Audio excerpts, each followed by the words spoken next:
Only 2 days left of the world's toughest mountain race, and the runners at last can start to believe that they too can make it to the finish line in Cardiff Castle. Croeso, welcome to the Dragon's Back race.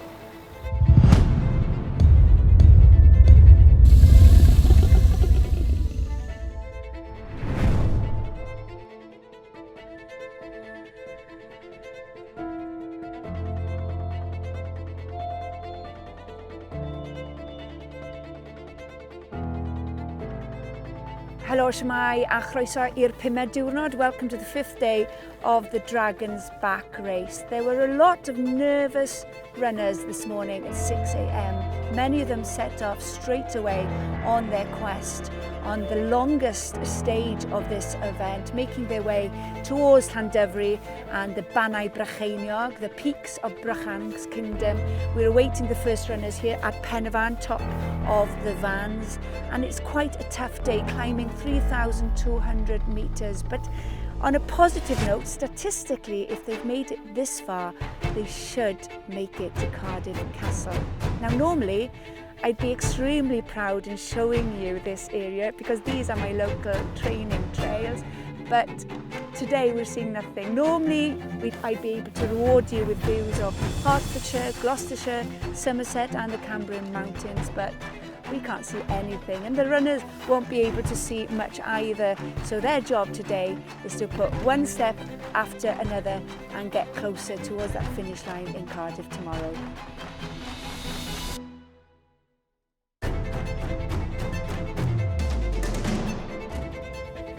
This is exactly what I wanted to show you earlier. The fog and the clouds have slowly disappeared to reveal this beautiful vista of the Bannau Brycheiniog, and I'm so glad to see that the athletes like me are enjoying this wonderful view. And you can follow them for miles here. You can see the lines that they're taking over Creebyn, over Bannau Brycheiniog, and making their way towards Talabot, which is just over the hill over there in the background, and you can sense their relief knowing that soon they'll be at camp.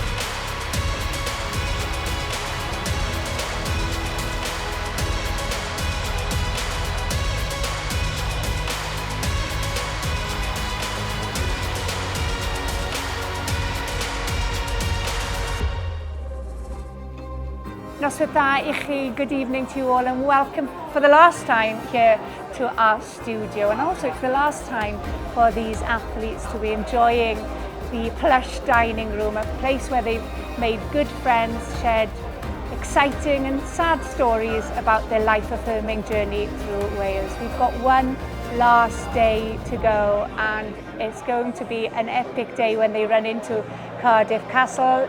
Earlier I said statistically, if they've made it this far, they should make it to Cardiff Castle, but then you never know when the dragon can breathe its fire on these athletes. But let's talk about the competition. I've been up on Penavon watching these athletes go on a roller coaster of emotions. 1 minute they're enjoying the extreme highs, and the following moment they're hitting extreme lows. But that's the life of a Dragon's Back race athlete. And I'm delighted to say that we're joined by somebody else who can share his emotional day on the Bannau Brycheiniog, the legendary Buzz Burrell. Thank you very much, Buzz, for joining us today. Well, I'm certainly happy to be here. Thank you very much, Buzz. It's a delight to see you out on the trails. And before we talk about your experience on the Dragon's Back race, just quickly, I want to let people know that, you know, these vests that we're all wearing these days, you know, the vests that we depend on, which is integral to our kit list these days, developed by Buzz. Yeah, you kind of started the concept, didn't you, of race vests? Ultimate Direction is an American company. Yeah. Salomon was right in there, but I think we were ahead of Salomon. Yeah. And we kind of competed like that. Now they're everywhere, so Yeah. you can't tell. I mean, vests are like wearing shoes.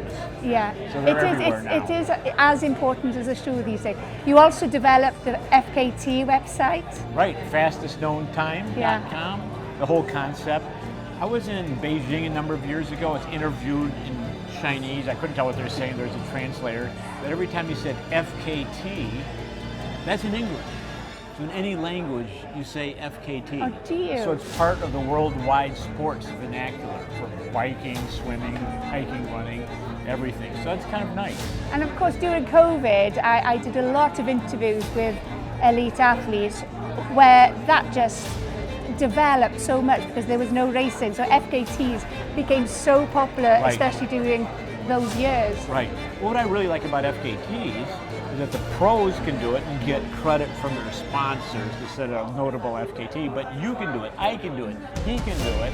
Find something in your backyard that no one has done, or that you can do a little fast because you know the route better, and everybody can do it. It's available to anyone. And I'm being inspired, by people who are not being afraid Right. and being stopped by age Right. to do these incredible races like the Dragon's Back race. Right, right. Well, that is true, but it does shift, it does change. So for example, my goal in this event, pardon me, is to make it as easy as possible on myself. See what I mean? Why push it? I mean, it doesn't make a lot of sense. I'm not gonna win, et cetera, so I might as well make it easy, might as well have a good time. So our goals need to adjust with age, in my opinion. I mean, if you're still behaving at 70 like you were when you were 20, something's a little wrong. I completely agree, and it's a healthy attitude to have as well. You're pushing boundaries, but different boundaries, aren't you? Right, I'm really recalibrating. I'm really figuring things out. There's a lot of shifts. I used to be, kind of a pushy guy, maybe a little aggro sometimes. People could say, oh, yeah. But now look at me, I'm relaxed, I'm mellow, easy to get along with. I also want to note that the Dragon's Back event really supports people like me. That's good, isn't I it? talked to Shane about it, and he had a really good point. I said, Shane, thanks for supporting the halfling aspect, because otherwise this is just going to be harsh. I don't want to come in at dark. Yeah. I got to go down to the river, got to clean myself up, I got to get sorted out for the next day. That would be just kind of stressful. And he said, oh, no, definitely. We can't have 70% of the participants feeling unhappy. Buzz, thank you very much for joining us. I hope you've enjoyed your experience here in Wales. It's an amazing country, an amazing culture, amazing people. And I really want to call out the race organization. I mean, Shane puts on an amazing event, and 150 staff members, everyone is super nice, super supportive, and very professional. It's remarkably good. Well, Buzz, it's been an honour, a privilege, and it's been wonderful to meet you and sit down with you and have a good old chat about yourself and also your experience here on the Dragon's Back race. And I hope you do return to us. But good luck with the rest of this adventure, and I'll see you in Cardiff. Well, we've just had the honour of having Buzz in our studio, and I'm glad and privileged to say we have Elsa Morgan. Many congratulations to you on a great race. Enjoying it so far, Elsa? Yes, I think on the whole, there are definitely good bits and bad bits to every day, but on the whole, yes. And you have had a fantastic last 2 days. You might not feel like that, No, but I don't. I've seen you on the trails, and you do look strong. Yeah, I think it's just a case of keeping going, and the first day Snowdonia I'm less familiar with, so a lot of those sort of the rocky edges I'm less confident on, and so less happy going fast. Whereas there's only so fast you can go in a bog anyway, so you might as well just do what you can do, and just keeping going. It's all about pacing yourself, I think, till tomorrow. And how do you pace yourself? Do you have a specific kind of system? No, Do you follow? I'm terrible. I go purely on what I'm feeling like Yeah. at the time. If a good song comes on, go quite a lot faster Yeah. into the song. No, I'm not very good at pacing myself, and it used to be that I started off too fast, and I think with these races you can't start off too fast because you're going up a hill straight away, or you're knee deep in bog straight away again. So you've got a bit of natural pacing. But no, I'm very much go to feel. But it's interesting. My watch does do the heart rate, and it averages out pretty evenly across the day. So. And I mentioned to you yesterday on the programme how impressive a feat this could be. You know, you did exceptionally well in the Cape Wrath Ultra back in May, and there's a chance that you could be the first person to podium in both races in the same year. Yeah, I mean, I'm not fussed about the podium. It would be lovely if it is, but it would be an achievement for me to do them both in 1 year. I mean, that was. Did you think that you could be in this position? No, absolutely not. And I think it's been a difficult week. It's been a difficult week for everyone. And you can, yeah, absolutely not. I said to everyone, it's a harder race. It's I'm much more comfortable with Scotland. Areas I haven't had time to recce it because I only signed up 6 or 8 weeks ago. So the goal is to finish it, and if I finish it, I'll be delighted. We were talking earlier, and I wouldn't mind you repeating it on camera about this conversation you had about star jumps. Oh yes, perception. Do you mind sharing that? I just thought it was very interesting because so much of it is psychological. And so they were asked people to rate how tired they were after having completed a certain number of star jumps, having given them the total number that they had to do. So there were a group that had to do 10, a group that had to do 100, a group that had to do 200, and then they had to say at about what percentage they were getting tired. And the median across them was that they started getting tired about 60%. So whether you were doing 10 star jumps, you had enough after 6, or 100, it was about 60 that you started getting tired.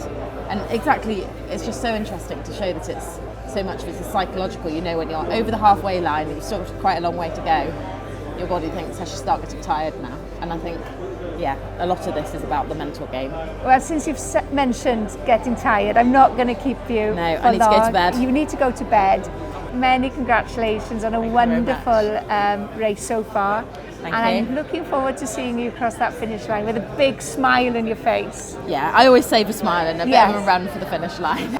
Well, thank you very much to you, Elsa, and we're wishing you all the very best on your last day and looking forward to seeing you cross that finish line in Cardiff. Thank you. Right, we were talking earlier about the power of the mind in ultra racing, and the Dragon's Back race is no different. We depend on mental strength, physical ability, our personal admin, and in that includes the all-important fueling strategy. Yes, nutrition has played an integral role in many of these athletes' story.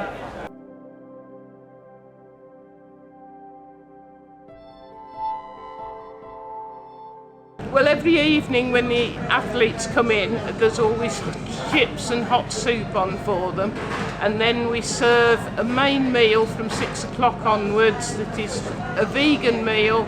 Tonight, for example, we're serving a Welsh cowl with Duchess potatoes and a sourdough roll. For pudding, there's rice pudding and fruit compote, and there's cakes as well. And all the meals are nutritionally balanced. The menus are looked at ahead of time. We cook the food in a commercial kitchen ahead of each event. We hire a commercial kitchen, we do the cooking, it goes into the infamous white tubs, which are then cooled and go into the freezer at Blease, where we've got a big container freezer. They're stored in there, they come to the events in refrigerated vans where they're thawing out before we cook them here. And all the meals have to be planned so that we can cook them in the oven space we have. So we have to make sure that we haven't got a dessert that is oven heavy with a main meal that's oven heavy. So all that planning goes on ahead. So all the menus that we've produced are looked at by a nutritionist ahead of time to make sure that the athletes are getting sufficient within our menus to be able to complete some really long, hard days on the hill.